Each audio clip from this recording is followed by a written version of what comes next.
قرآن مجید کا یہ دعویٰ ہے، قرآن مجید کا یہ مقدمہ ہے یا جو طرز استدلال ہے وہ یہ ہے کہ وہ نشانیاں اللہ تعالیٰ کی معرفت ہر بندے کے دل میں موجود ہے۔ اللہ نے نشانیاں بکھیری ہوئی ہیں کائنات کے اندر، انسان تھوڑا سا بھی غور کرے، دل کی آنکھیں اس کی ابھی بند نہ ہوئی ہوں، فطرت ابھی اس کی سلیم ہو، نیچر پرورٹ نہ ہو گئی ہو، اس نے خود عزم نہ کیا ہوا ہو کہ بھئی میں نے یہ گناہ کرنے ہی ہے، میں نے یہ کاموں کو نہیں چھوڑنا، وہ دوسری بات ہے انسان دھکے سے خود ڈھیٹ بن جائے، اصولی زندگی کا بنا لے کہ کوئی بنا بات سمجھائے بھی تو میں نے نہیں ماننی، وہ دوسری بات ہے۔ مخلص ہے اگر کوئی بندہ، اس کو وہ نشانیاں نظر آتی ہیں۔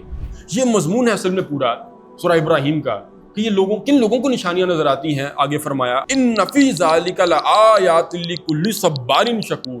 یقیناً ان تمام واقعات کے اندر، ان انبیاء کے سیرتوں کے اندر، ان ایام اللہ کے اندر، قرآن مجید کی آیتوں کے اندر نشانیاں ہیں، کن لوگوں کے لیے ہیں؟ ہر اس بندے کے لیے جو لکل صبار شکور، صابر شکر کرنے والا، صبار بہت شکر کرنے والا، یہ دونوں مبالغے کے صیغے ہیں۔ اسی طرح شاکر شکر کرنے والا، کسی کا احسان ماننے والا، اور شکور بہت زیادہ احسان ماننے والا۔ اللہ تعالیٰ کی ان نشانیاں جو اللہ نے پھیلا کر رکھی ہیں، ان سے نصیحت وہ لوگ قبول کرتے ہیں، ہر وہ بندہ نصیحت قبول کرتا ہے، یہ ہر اس بندے کو نشانیاں نظر آتی ہیں جو بہت صبر کرنے والا اور بہت شکر کرنے والا ہے۔